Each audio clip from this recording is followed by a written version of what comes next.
ప్రస్తుతం నిన్న కురిసిన వర్షాలకి జలమయమైన రోడ్లు జీహెచ్ఎంసీ అధికారులు అయితే కష్టపడతా ఉన్న నేపథ్యం కనబడతా ఉంది. వాళ్ళకి ప్రజలకి సాయం చేయడానికి అధికారులను కూడా గవర్నమెంట్ అయితే సూచించడం అయితే జరిగింది. ప్రతి ఒక్కళ్ళు కూడా ప్రజల దగ్గరికి వెళ్ళాలి, ఫీల్డ్కి వెళ్ళాలి అన్నట్టుగా గవర్నమెంట్ సూచించింది. అదేవిధంగా మనతోని జీహెచ్ఎంసీ అధికారులు అయితే ఉన్నారు, మాట్లాడించే ప్రయత్నం అయితే చేద్దాము. సార్, నిన్నటి నుండి ఎటువంటి చర్యలు అందిస్తూ ఉన్నారు? నిన్న వర్షం చూసుకున్నట్లయితే ఎవరు కూడా ఊహించలేదు, హఠాత్పన్నంగా అంత పెద్ద వర్షంగా కురిసింది. ఏమని చెప్తారు?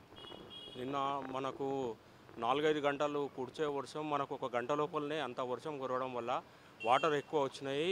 మన ఎన్డీఆర్ఎఫ్ వాళ్ళు, మన హైడ్రా వాళ్ళు, జిహెచ్ఎంసీ వాళ్ళు, పోలీసు వాళ్ళు 4 డిపార్ట్మెంట్స్ కూడా కోఆర్డినేట్ చేసుకొని రాత్రి నుండి ఇక్కడనే ఉండి ఈ వాటర్ను మొత్తం ఈ కవర్స్ మొత్తం తీసి చెత్త లేకుండా వాటర్ మొత్తం అలా పోయేటట్టు మొత్తం రాత్రి మొత్తం ఉండి ఈ వాటర్ అంతా ఎక్కడ ఎవరికి కూడా ఇబ్బంది కలగకుండా ఈ 4 టీమ్స్ ఇక్కడనే కోఆర్డినేట్ చేసుకొని బాగా పనిచేసినారు మా వాళ్ళు. కమిషనర్ సార్ ఇచ్చిన ఇన్స్ట్రక్షన్స్ ప్రకారం, మేయర్ మేడం చెప్పిన దాని ప్రకారంగా బాగా పనిచేసినారు. ఇప్పుడు కూడా ఆల్రెడీ పని నడుస్తున్నది. ఇటువంటి వాటర్ కూడా మళ్ళీ ఇట్లా రాకుండా ఏం చేయాలని కూడా మా కమిషనర్ సారు వాళ్ళందరూ కూడా ప్లానింగ్ చేస్తున్నారు.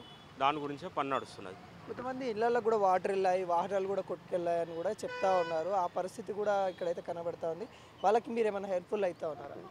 కొంచెం వాటర్ వచ్చే ముందు మనము ప్రింట్ మీడియా ద్వారా కానీ మనము పబ్లిక్ చేరవేసే అనేక మార్గాల ద్వారా మనము ఇన్ఫర్మేషన్ ఇప్పుడు మనకు వాతావరణ శాఖ నుండి వచ్చిన ఇన్ఫర్మేషన్ ప్రకారం 2-3 గంటల ముందే మనం అలర్ట్ చేస్తున్నాం వాళ్ళందరినీ.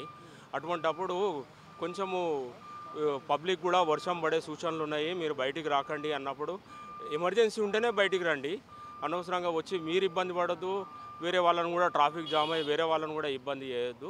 ఈ గవర్నమెంట్ ఇచ్చిన ఇన్స్ట్రక్షన్స్ సూచనలు పాటించడం వల్ల చాలా మటుకు మనము ఇట్లాంటి ప్రాబ్లమ్స్ ఒక్కసారి పడే వర్షాన్ని కూడా మనం ఆల్మోస్ట్ 50% ఆల్మోస్ట్ అక్కడనే మనం సాల్వ్ చేస్తాము.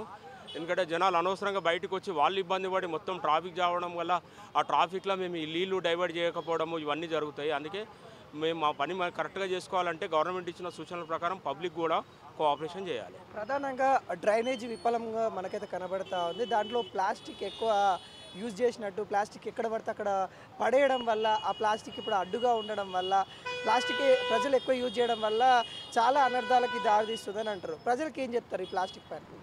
మేము ప్రతి ఇంటికి ఆటో రిక్షాలు పంపిస్తున్నాము. ఇంకా ఆటో రిక్షా కూడా పోని పరిస్థితి ఉంటే రిక్షాలు పంపిస్తున్నాము చెత్త సేకరించడానికి. వాళ్ళు రోడ్డు మీద అక్కడ ఇక్కడ వాళ్ళు వేయకుండా మా బండి ఇంటికాడికి వచ్చినప్పుడు వాళ్ళు అక్కడ వేస్తే అసలు రోడ్డు మీదకి చెత్త అనేది రాదు. ఏ ఇంటి వాళ్ళు ఆ ఇంటి దగ్గరికి బండి వచ్చినప్పుడు, ఆటో రిక్షా కానీ రిక్షా కానీ వచ్చినప్పుడు వాళ్ళు వాళ్ళ ఇంటి దగ్గరికి వచ్చినప్పుడు వాళ్ళు అందులో వేస్తే సరిపోతుంది. వాళ్ళు తీసుకొచ్చి రోడ్డు మీద అక్కడిక్కడే వాళ్ళ పబ్లిక్ కూడా అశ్రద్ధ. అది ఇంటి దగ్గరికి వచ్చినప్పుడు బండి వేయకుండా వాళ్ళు ఎక్కడో బయటికి వెళ్ళేటప్పుడు కవర్లో కట్టుకొచ్చి రోడ్డు మీద వేయడం కూడా చాలా తప్పు.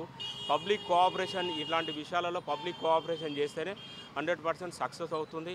పబ్లిక్ కూడా తెలుసుకోవాలి. అందరు చదువుకున్న వాళ్ళు హైదరాబాద్ సిటీలో ఉన్నాము, మనము ఎక్కడో మారుమూల ప్రాంతంలో లేము, హైదరాబాద్ సిటీలో ఉన్నాము. పబ్లిక్ కూడా కోఆపరేషన్ చేయాలని చెప్పి మేము కూడా కోరుకుంటున్నాం. మీకు గవర్నమెంట్ నుండి కావచ్చు, లేకుంటే మేయర్ నుండి కావచ్చు, ఎటువంటి ఆదేశాలు వచ్చాయి? మాకు మేయర్ మేడం ద్వారా కానీ కమిషనర్ ద్వారా కానీ మాకు 3 hours ముందే వర్షం పడే ముందే అలర్ట్ వస్తుంది. మీ ఏరియాలలో వర్షం పడే ఛాన్సెస్ ఉన్నాయి, మీరు అందరూ అలర్ట్ ఉండండి అంటే మేము అప్పటి నుండే మా మాన్సూన్ టీమ్స్ కానీ, హైడ్రా టీమ్స్ కానీ, పోలీసు వాళ్ళు కూడా పోలీసు వాళ్ళు, మా జిహెచ్ఎంసీ, శానిటేషన్ అందరూ ఎవరెవరైతే డ్యూటీలో ఉన్నారో వాళ్ళందరూ కూడా ఇలాంటి ప్రాబ్లమ్స్ జరగకుండా మేము ఫస్ట్ ప్రయారిటీలో ముందలు ఉంటాము. వాళ్ళు ఇన్స్ట్రక్షన్స్ ఇచ్చిన దాని ప్రకారం మేము ఫాలో అవుతాం. ప్రజలకు ఏం చెప్తారు సార్? అంటే ఇప్పుడు చూస్తూ ఉన్నాం వరదలు, చాలా డ్రైనేజ్ వాటర్ బయటకు వస్తూ ఉన్నాయి. ఈ అంశం మీద ఏం చెప్తారు? ఇట్లాంటి పరిస్థితి వస్తుందని, వర్షం పడి ఎక్కువ నీళ్ళు వచ్చే ప్లేస్లలో కూడా ఇలాంటి పరిస్థితి వస్తుందని ప్రజలకు కూడా ఎరక. ఈ వర్షం పడ్డదనుకోండి, ఈ పైనుండి నీళ్ళు వస్తాయి, మాకు ఇట్లా ఇబ్బంది అవుతుంది అని తెలుసు. వాళ్ళకు తెలిసినప్పుడు వాళ్ళు జాగ్రత్త పడాలి. చాలామంది పబ్లిక్ ఊరికే ఈ వాటర్ నీళ్ళు చూడడానికి ఊరికే బండ్లు తీసుకొని కూడా, పిల్లలు కూడా బండ్లు తీసుకొని కూడా బయటకు వస్తున్నారు. అలా రాకుండా, ఎందుకంటే ప్రమాదకరం వర్షం ఎప్పుడెంత పడుతుందని కూడా ఎవరు కూడా ఎక్స్పెక్ట్ చేయలేకపోతున్నారు.